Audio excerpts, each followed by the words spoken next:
La Covid-19, on en parle encore dans ce check-up. La pandémie existe depuis plus d'une année. En RDC, plus de 700 personnes sont décédées de cette maladie. Malgré tout, de nombreuses personnes continuent de ne pas y croire. Mais comment convaincre toutes ces personnes que la Covid existe et qu'on la côtoie tous les jours? Comment faire pour emmener la population à adopter véritablement des gestes barrières face à ce mal terrible? Le vaccin semble être le mode le plus efficace pour lutter contre cette maladie, mais aussi pour prévenir cette maladie. À travers le monde, on assiste à une course effrénée pour se procurer le vaccin et beaucoup de pays ont même déjà lancé des campagnes de vaccination.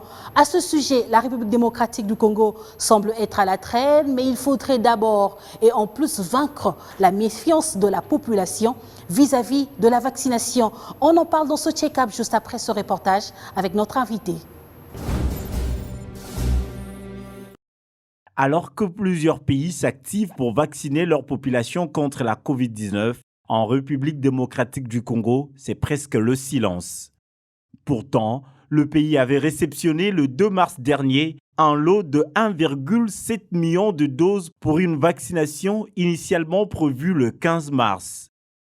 Le vaccin, c'est AstraZeneca de l'Université d'Oxford, devant couvrir la population ciblée de 3 provinces pilotes, dont Kinshasa, qui a enregistré plus de 20 000 cas, le Nord Kivu plus de 2 000 cas, le Haut-Katanga plus de 1 800 cas et le Congo central plus de 1 600 cas.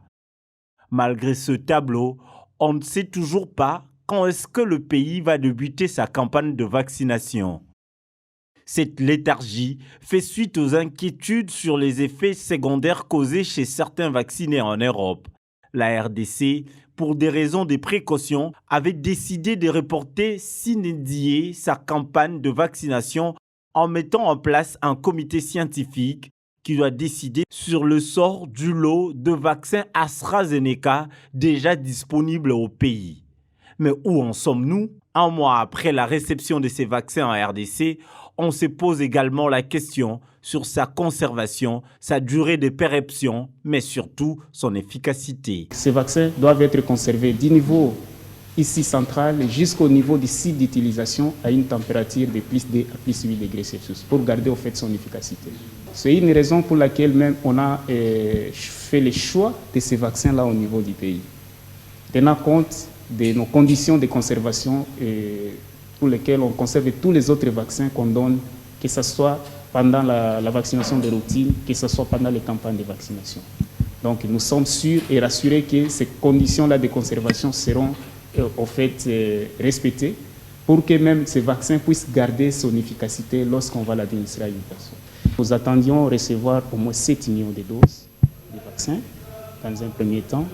On nous a livré 1 716 000 doses. C'est pour nous permettre en fait que nous puissions consommer d'abord ces doses de vaccins-là avant que nous puissions arriver à la date d'expiration. Et nous pensons qu'avec toutes les stratégies qui sont mises en place, nous serons en mesure de consommer d'abord les 1 700 000 doses qui nous ont été livrées. Et après, nous allons passer à une autre commande d'ici peut-être la fin du mois de mai, avant que nous puissions arriver à la date d'expiration. Pendant ce temps, le programme élargi de vaccination a débuté ce mardi 6 avril 2021 sa campagne de sensibilisation auprès du personnel soignant. Pour la directrice de cette institution, il faut au préalable sensibiliser le personnel de santé sur cette vaccination. Il était quand même important parce qu'il y a eu des informations qui ont diffusé dans tous les sens et par des personnes non attitrées qui ont vraiment sémé la confusion dans l'esprit des gens par rapport à la vaccination. Donc il était important que le programme de vaccination, qui est un pilier dans le secrétariat technique de la lutte contre la Covid, puisse venir donner la bonne information, déjà pour que le personnel de santé, qui est la première cible, puisse mieux comprendre c'est quoi la vaccination, quels sont les objectifs de la vaccination, comment ça va se faire. Est-ce que tout ce qui est rapporté dans les différentes informations que nous captons, est-ce que ça se justifie ou pas? De cette manière, si on a la bonne information et qu'on adhère à cette information, le message qu'on va diffuser à la cible aussi sera totalement différent. Nous sommes en contact Pourtant, avec, les autorités font face à la méfiance de la population, la peur de Congolais d'être pris pour des cobayes de l'industrie pharmaceutique est très ancrée. Cette thèse, loin d'être renouvelée, est en train de faire surface à Kinshasa, la capitale, où elle est de plus en plus partagée.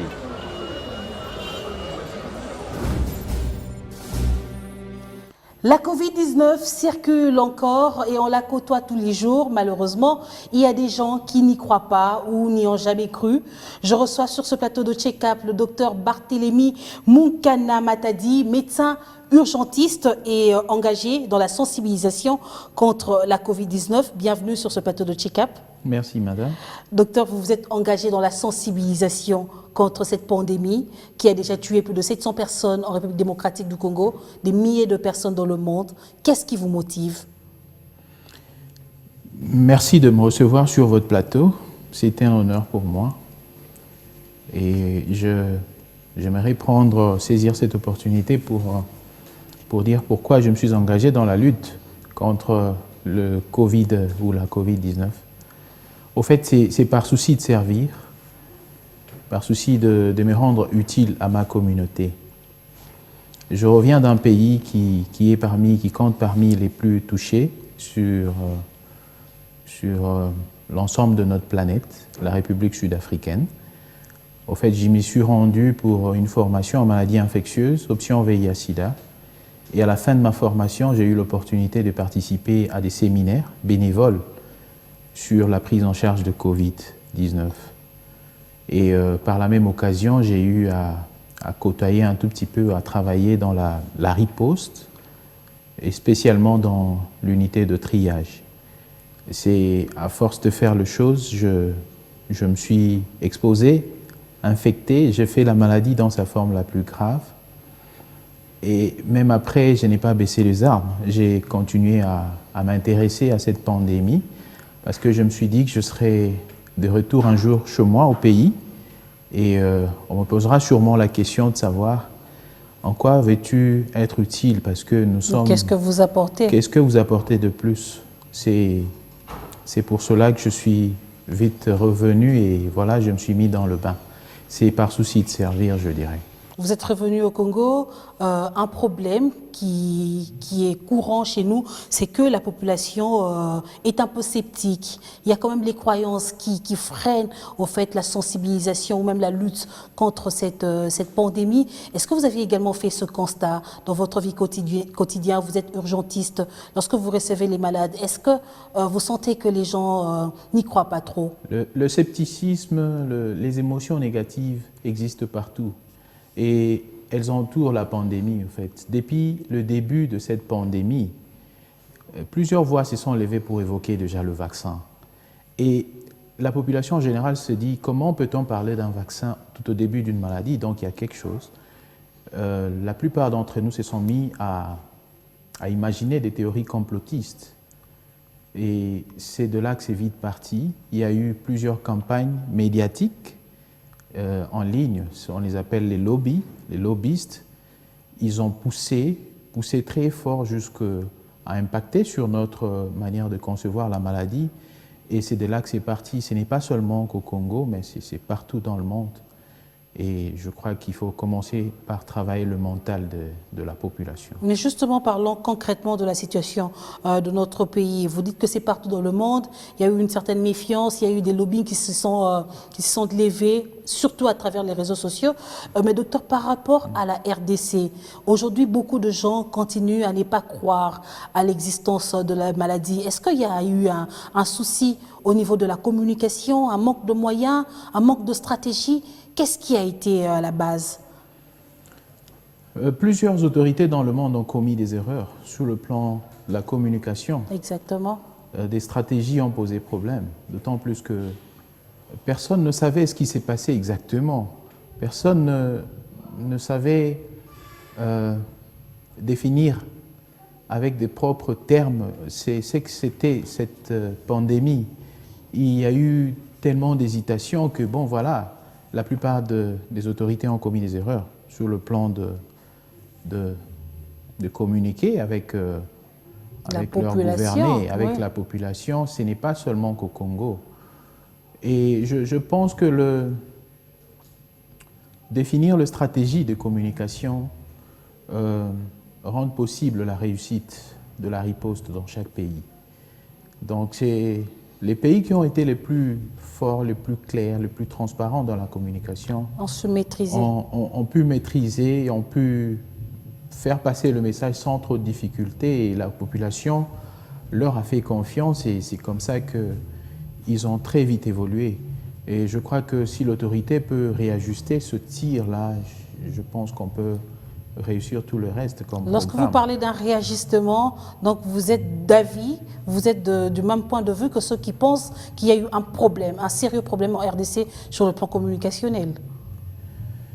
La communication suppose des moyens aussi. La communication suppose une logistique qui s'ensuit. La communication suppose une formation et une expertise. Exactement. Combien d'experts communicologues ont été associés à la riposte?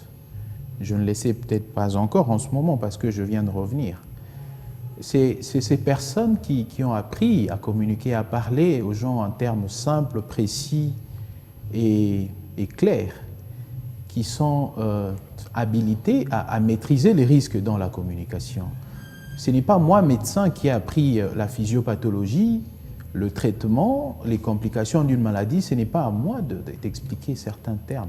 Donc il y a des personnes qui sont appropriées, à qui nous aurions peut-être pu faire confiance, qui devaient être responsabilisées, qu'on devrait voir à tout moment passer, par exemple, à un rythme hebdomadaire à la télévision, annoncer où en est la courbe exactement, à combien sommes-nous infectés dans notre pays, combien de nôtres ont perdu de leur vie, et où est-ce que nous sommes en train d'aller avec les traitements qui ont déjà été essayés, introduits, et avec tout ce qui a à faire. Donc il y a des gens qui sont formés pour ça. Docteur, vous avez fait la rencontre avec la Covid-19 en Afrique du Sud, c'est ce que vous venez de dire. Vous revenez au Congo et vous trouvez qu'il y a quand même quelques dispositions qui sont mises en place, mais cela vous pousse quand même à sensibiliser à travers des tribunes.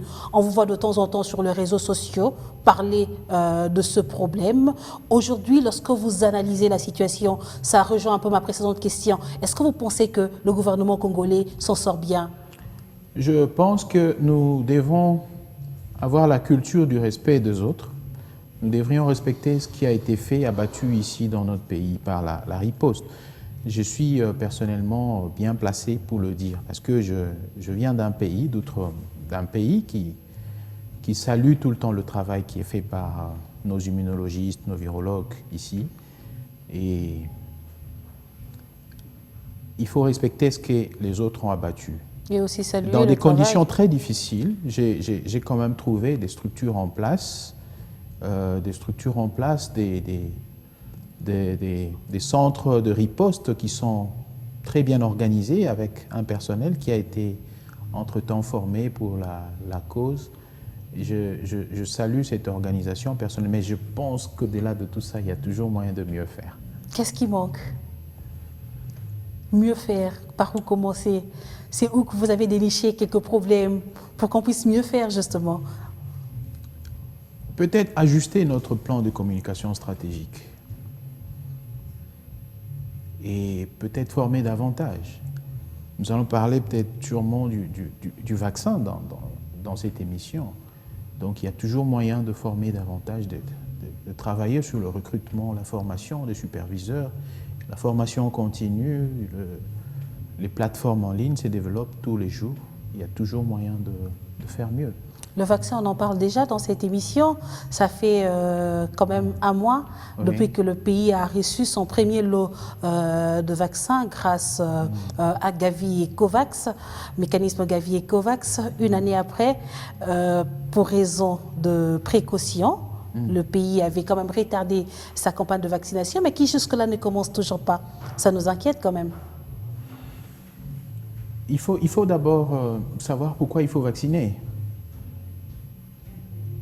Je dois rappeler à cette émission qu'il y a plus de 150 molécules qui ont été essayées, qui ont été mises à l'épreuve pour essayer d'endiguer la pandémie et qui ont montré leurs limites, sans remettre en cause la qualité de tout ce qui a été essayé comme molécule, notamment tout le monde n'a juré que par la chloroquine et l'azithromycine à un moment. Nous avons essayé d'autres antibiotiques, nous avons essayé des médicaments contre la tuberculose, contre le VIH, contre le cancer, contre la goutte, tout ce que vous imaginez. Nous avons bourré nos malades de vitamines. Mais tout ça a montré de limites à un certain moment et la maladie a continué à tuer. Le taux de mortalité est allé jusqu'à 15% selon l'OMS chez les malades qui ont été hospitalisés. Et l'espoir, c'est la vaccination. Il a été prouvé sur base des informations basées sur des évidences. Au fait, il a été prouvé que seule la vaccination peut apporter une protection collective qui puisse nous mettre à l'abri sur le long terme, de manière durable et qui rendrait possible un retour à la vie normale. Au moins, nous aurions une accalmie de 12 mois, c'est pas une mauvaise chose. Mais l'OMS et bien d'autres organisations ont prévenu la communauté internationale sur une distribution équitable des vaccins dans le monde. C'est-à-dire que tant qu'il y aurait des coins dans le monde qui ne seraient pas vaccinés, le risque est que nous aurons des souches qui vont émerger contre lesquelles le vaccin ne serait plus efficace. Donc vous aurez des zones rouges sur la planète, vous aurez des zones vertes, et il y aura un problème. Il y a des zones qui vont être indexées, certains ne voudront plus venir en Afrique parce que les projections montrent que c'est vers 2023 que l'Afrique pourra être couverte dans son ensemble. Heureusement donc, que grâce à... Nous pouvons perdre, il y a beaucoup à perdre, donc si nous ne sommes pas... justement, c'est justement face à ce tableau que l'OMS, avec le mécanisme COVAX et Gavi, a pu disponibiliser des vaccins pour les pays africains. C'est une très bonne chose, d'autant plus que nous n'avons pas les moyens financiers de préfinancer d'abord en amont et de les acquérir. Nous n'avons pas, l'Afrique dans son ensemble n'a pas ces moyens-là et les structures comme Gavi, COVAX, l'UNICEF sont là pour faire le plaidoyer sur le plan international auprès des bailleurs pour qu'il y ait un coup d'œil bienveillant envers l'Afrique. Donc personne n'ignore que l'Afrique, c'est parmi les coins le plus où les économies sont fragiles. Donc déjà que nos économies sont fragiles, et cela impacte sur notre système de santé. Le docteur, nous ne pouvons que saluer cette initiative COVAX. On salue l'initiative, on a reçu les vaccins. Aujourd'hui, un mois après, pendant que plusieurs autres pays d'Afrique vaccinent déjà sa population, la RDC n'a pas encore débuté sa campagne de vaccination. Est-ce que cela ne vous inquiète pas? Pas vraiment. La RDC fait partie d'un village. Nous faisons partie d'une communauté planétaire, au fait. Nous ne pouvons pas nous en dissocier. Et si ça brûle chez l'autre, ça peut brûler chez toi. Donc la suspension, je la salue personnellement. C'est une suspension préventive qui est justifiée. D'autant plus que le pays qui ont plus de moyens techniques, des laboratoires mieux équipés que nous, ont décelé des problèmes, des incidents majeurs, jusqu'à un décès dans les pays scandinaves que nous regrettons malheureusement. Et ils ont dû suspendre. Ils ont dit, bon d'accord, on attend un peu, on réévalue, on réajuste le tir. Et nous qui avons bénéficié de ce vaccin, je dirais que AstraZeneca, pour ne pas faire sa promotion, AstraZeneca est parmi les vaccins les plus prometteurs en 2021, avec une efficacité estimée à 76 à 82% à la première dose contre la souche initiale du coronavirus, la souche chinoise. AstraZeneca est parmi les vaccins les plus efficaces contre ce virus ici, et nous ne pouvons que attendre un tout petit peu, puisque nous n'avons pas les moyens ici, dans notre pays ou dans l'Afrique, en Afrique subsaharienne, donc nous ne pouvons qu'attendre un tout petit peu, d'autant plus que le vaccin expire en juin. Est-ce que vous pensez que ce temps, pendant que l'on garde encore le vaccin, il garde son efficacité? Je le pense oui, puisque le fabricant dit que c'est en juin-juillet 2021 que ça pourrait expirer, donc voilà. Une, on est en une autre, sécurité. une autre préoccupation, un autre sujet qui étonne, c'est que dans les milieux sanitaires, le personnel soignant, les infirmiers qui sont justement dans la catégorie prioritaire pour pouvoir recevoir je dirais, les premières doses de vaccins, il y a quand même certains qui n'en veulent pas, docteur. La réticence contre Covid-19, on en parlera toujours. Les émotions négatives sont là, elles sont difficiles à déloger de nos têtes. Le traumatisme est encore présent, le traumatisme de confinement qu'on appelle lockdown. Les gens n'ont jamais vécu ça de notre époque au moins. Mais il faut dire que la planète a déjà vécu une situation similaire après la Première Guerre mondiale entre 1918 et 1919. C'est une histoire qui se répète au fait.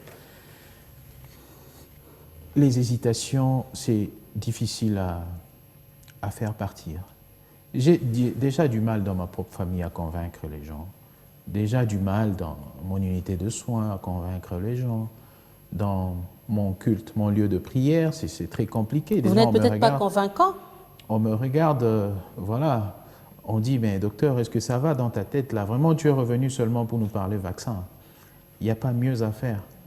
Donc c'est très difficile. Mais je crois que c'est un travail qui nécessite des efforts. Il faut qu'il y ait des gens qui se mettent autour d'une table pour réfléchir sur les vraies stratégies, les stratégies les plus efficaces, comment faire passer ce message pour le vaccin. Je pense que les meilleurs points focaux seraient les leaders communautaires, carrément. Docteur, vous êtes peut-être aussi un leader communautaire dans votre milieu pour sensibiliser, pour faire comprendre à la population les bien-fondés de la vaccination. Mais ma question tout à l'heure, je disais, est-ce que vous arrivez à les convaincre? Quels sont les mots que vous utilisez pour mieux sensibiliser ces personnes qui vous entourent et qui sont peut-être prioritaires pour bénéficier de cette vaccination? Et surtout que vous êtes vous-même médecin et vous êtes entouré de personnel soignant. Au niveau individuel, ok? De mon propre point de vue, j'essaie d'utiliser ma propre expérience, au fait, d'avoir fait la maladie dans sa forme la plus grave. J'ai été dans une unité de soins rapprochés et je sais que ça fait d'avoir un malade en réanimation, par exemple. Mais cette fois-là, c'était mon tour à moi. Tu as des sondes sur toi, tu as ceci, tu as un abord venu à gauche et à droite, tu as des médicaments tout le temps. Tu n'as pas de visiteurs, les gens te regardent à peine à travers la baie vitrée. Le traumatisme, je l'ai encore. Alors, je n'aimerais pas qu'un membre de famille passe par là, ou un de mes collègues, ou encore une autre connaissance, un ami, ou toute personne qui me côtoierait.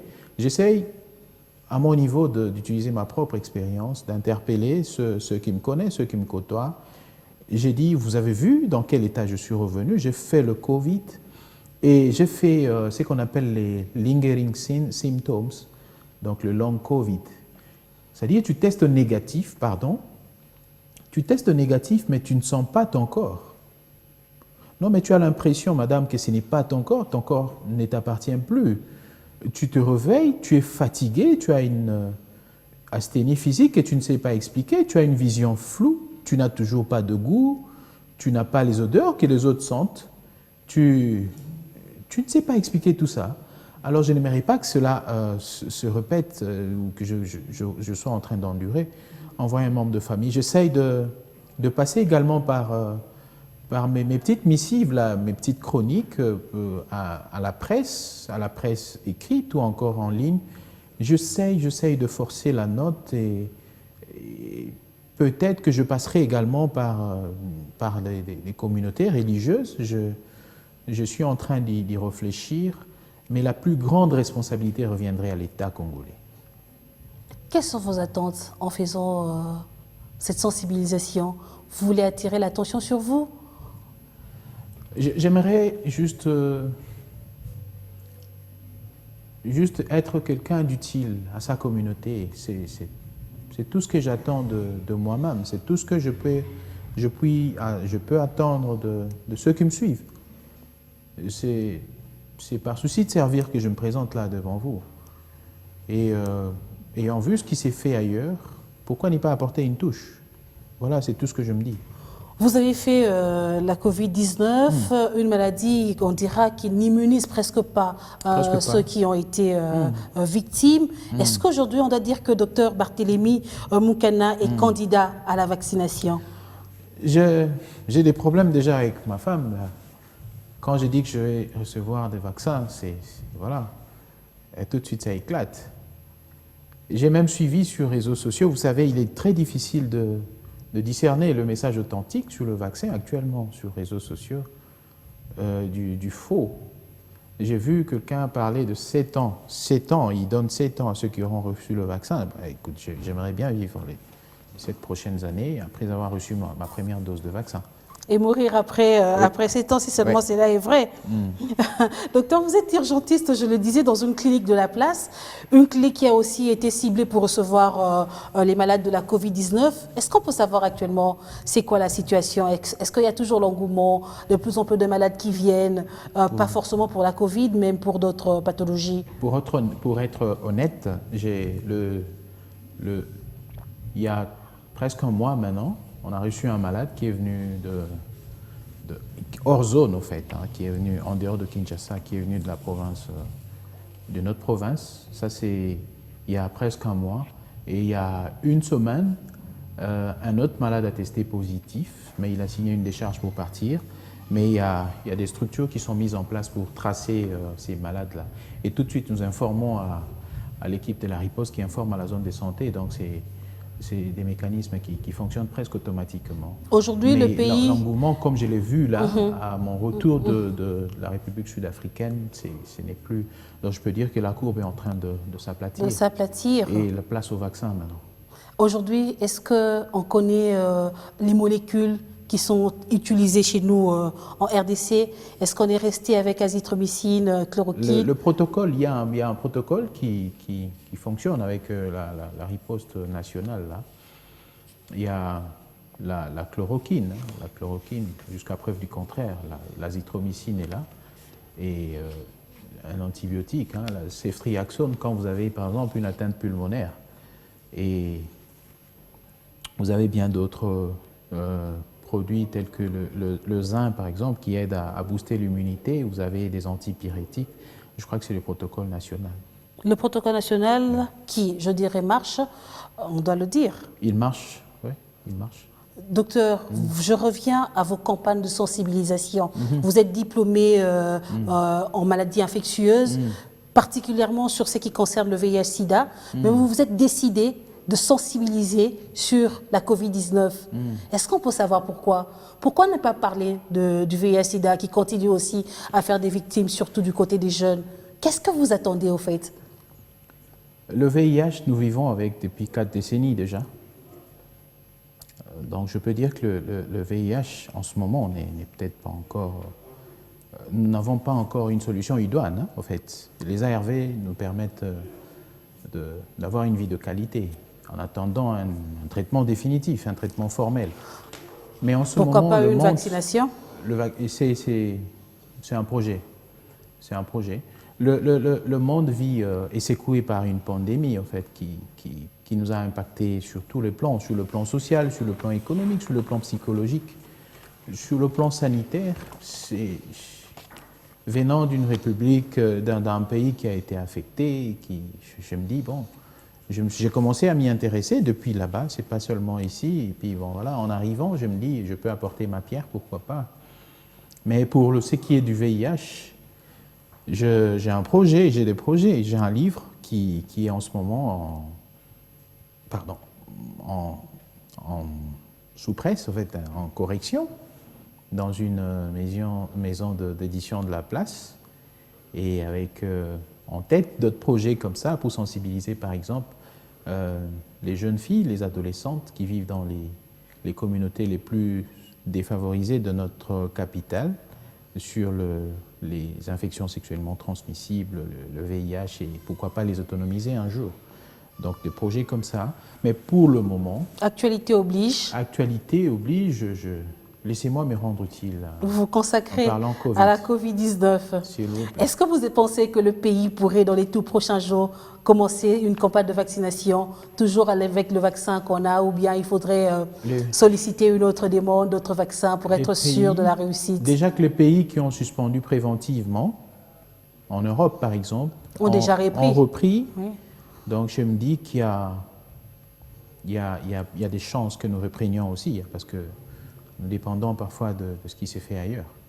C'est ce que j'ai vu ici. Il y a un bistrot ferme à Paris. Alors, là, on ferme également à Kinshasa. Là, c'est vous qui le dites, docteur. Donc, on copie, on ne fait que plagier ce qui se passe ailleurs. C'est ce que j'ai trouvé, en tout cas.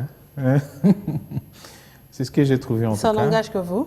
Mais je peux peut-être interpeller les mécanismes partenaires qui appuient notre système de santé, comme l'OMS, en fait, l'UNICEF, Gavi, COVAX. S'ils ont pu trouver un des vaccins le plus prometteur en 2021, efficace entre 70 et 82% contre le Covid, s'ils ont pu le disponibiliser pour notre pays, après 2 millions de doses, et s'ils estiment que, bon, voilà, ce n'est plus ce qu'il nous faut en ce moment, donc c'est à eux de voir. Ils peuvent nous apporter celui qu'ils pensent être le plus sûr pour notre population. Donc voilà.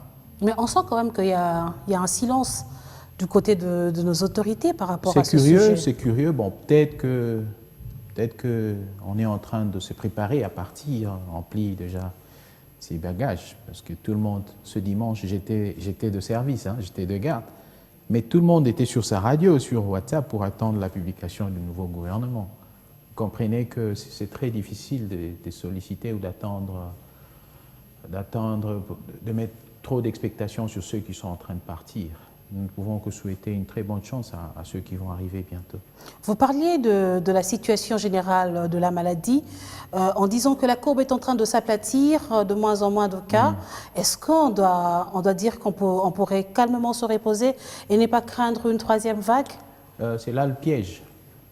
C'est là le piège. D'ailleurs, la deuxième vague, c'est lorsqu'on a commencé à crossing fingers, à croiser les bras, que voilà, on a repris, on rouvre les frontières, on rouvre l'économie et c'est les mouvements qui reprennent. Tous ces mouvements-là sont qualifiés en termes techniques d'anthropocène. Donc la responsabilité de l'homme sur son environnement, en fait. Et c'est en ne respectant plus la distanciation sociale, par exemple, le lavage de mains ou le port obligatoire du masque sur le place publique. Et c'est vite reparti. Et nous avons une difficulté en Afrique en ce moment, c'est que la variante sud-africaine, qui est parmi les plus méchantes de la planète, AstraZeneca s'est montré carrément inefficace contre cette variante.